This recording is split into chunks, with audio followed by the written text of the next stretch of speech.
दूसरे शहर में हो रहा होता है।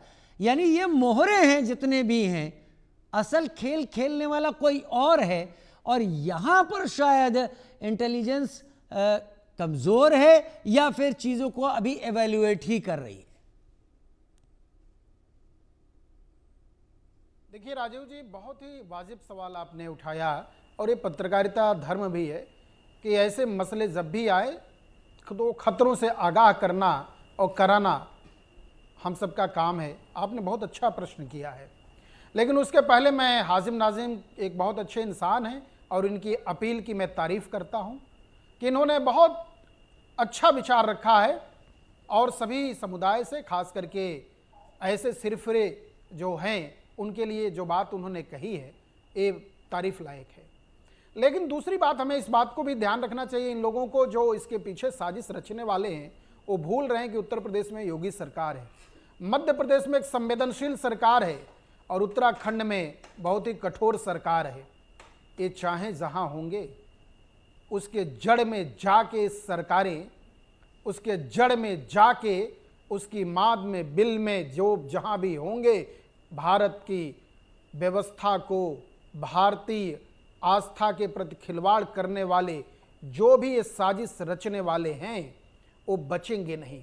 सरकार संवेदनशील है, ऐसा मैं मानता हूं। लेकिन एक वो प्रश्न अभी भी यथावत है जो मैं पहले भी कहा और आपने उसे आगे बढ़ाया कि आखिर नवरात्रि के इस पावन पवित्र अवसर पर अचानक से एक साथ सब जगह होना, एक सरकार कहां थी, क्यों नहीं पता कर पाई? ये सवाल बना हुआ है, ये सवाल गंभीर है कि एक बार में, और आगे क्या कर रहे हैं कि महिलाओं को लाने की पूजा पद्धति पर सवाल नहीं है। पूजा पद्धति होनी चाहिए, अच्छे से होना चाहिए, बल्कि सहयोग होना चाहिए। शासन प्रशासन सहयोग करेगा, समाज सहयोग करेगा, करता है समय समय पर। कभी भी देश और समाज और राज्य के सामने संकट आता है, पूरा समाज पूरा देश खड़ा हो जाता है। मुल्क एक है, सब एक हैं, लेकिन आप चंद चेहरे को आगे कर रहे हैं और चंद लोग इस तरह के ट्रेंड करने लगे हैं। अचानक से ट्रेंड होने लगा है सोशल मीडिया पर। इसकी फंडिंग कहां से आ गई, ये सारी व्यवस्था कहां हुई, और उग्र भी हो रहे हैं। सवाल दूसरा जो बहुत गंभीर है कि ये सिरफिरे, इनको अपने करियर की, सच्चर कमेटी क्या कही रिपोर्ट में कि आज भी इस्लाम के मानने वाले, मतलब मुसलमान वर्ग की बात, कि उनके यहां आज भी रोजगार के लिए और पढ़े लिखे चीजों के लिए एक समाज को आगे लाने की आवश्यकता है। मनमोहन सिंह सरकार पार्ट 2 तो अभी मुख्य धारा में जुड़ रहे हैं। फिर मोदी सरकार क्या कर रही है, सबका साथ सबका विकास, एक साथ सबको ले जाने के लिए। फिर 2047 की बात हो रही है। यानी हम चंद्रयान, विज्ञान, हम जय जवान जय किसान से लेके विज्ञान तक आगे बढ़ रहे हैं, उसमें फिर तुम धकेल रहे हो। तो ये धकेलने वाले, कमजोर करने वाले, इस वर्ग को राजनीति के मोहरे बनाने वाले और साजिश रचने वाले, इसके पीछे कहां है? मुझे तो बड़ी साजिश लग रही है भाई राजीव जी। मैं बहुत गंभीरता से आपके साथ इस मंच पर कह रहा हूं कि यह सुनियोजित तरीके से कहीं ना कहीं कुछ रचा हुआ है मामला। इसके लिए जो भी व्यवस्था हो, यह सवाल बनता है। इसकी चिंता सरकार को करनी चाहिए, इसकी चिंता सभी को करनी चाहिए। और भारत के लोकतंत्र में जो विविधता है, जो डाइवर्सिटी है, इस भारतीय समाज की जो अनेकता में एकता की बात की गई है, उस संस्कृति को बनाए रखने के लिए सबको मिलजुल कर प्रयास करना चाहिए। और इसे छिन्न भिन्न तोड़ फोड़ करने वालों के प्रति एक ही इनका हल है, वह है इनके हाथ पैर ठीक करो, जेल में डालो। इसके अलावा इनको बाहर रहने का कोई, चाहे वो जो हो, चाहे जिसके द्वारा हो, चाहे जिसके सह पे कर रहे हो, चाहे जिस धर्म के हो, जिस समाज में से आते हो, जिस वर्ग से आते हो, भारत के इस खूबसूरत लोकतांत्रिक व्यवस्था को तोड़ने वालों को इस समाज में रहने का कोई अधिकार नहीं है। परमिशन की बात हमारे तमाम मेहमान कर रहे हैं कि परमिशन लेनी चाहिए थी। परमिशन लेने से होता क्या है दर्शकों? परमिशन लेने से यह होता है कि पुलिस और प्रशासन की निगाह में इस आयोजन की पूरी रूपरेखा होती है।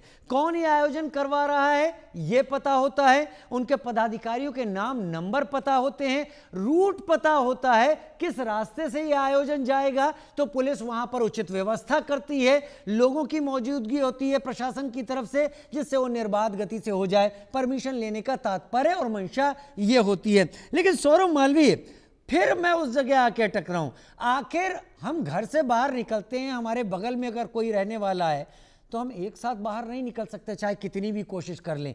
एक आध बार 100 में से हो सकता है, हमेशा नहीं हो सकता। भीड़ को कैसे पता चलता है कि कहां पहुंचना है, कितने बजे पहुंचना है? और फिर उसके बाद उत्तराखंड की तस्वीरें तो मैंने अभी दिखाई नहीं है, अगर मेरे सहयोगी स्क्रीन पर दिखाएं, जिस तरीके से वो पुलिस अधिकारी पिट रहा था इस भीड़ के बीच में, उसे देखकर लग रहा था कि यहाँ आई लव मोहम्मद जैसी बात तो कोई थी नहीं, यहाँ पर केवल प्रशासन के लोगों को पीटा जाना जरूरी था। सौरभ मालवीय। देखिए राजीव जी, यह देश कबीर का है, यह देश सूरदास का है, यह देश मीरा का है। आप भक्ति में लीन हैं, रहीम का है, आप भक्ति में लीन हैं तो आप गाइए ना, ये चैतन्य महाप्रभु का देश है, आप गाइए ना, आप पूजा करिए ना, आप इबादत करिए ना। किसने रोका है?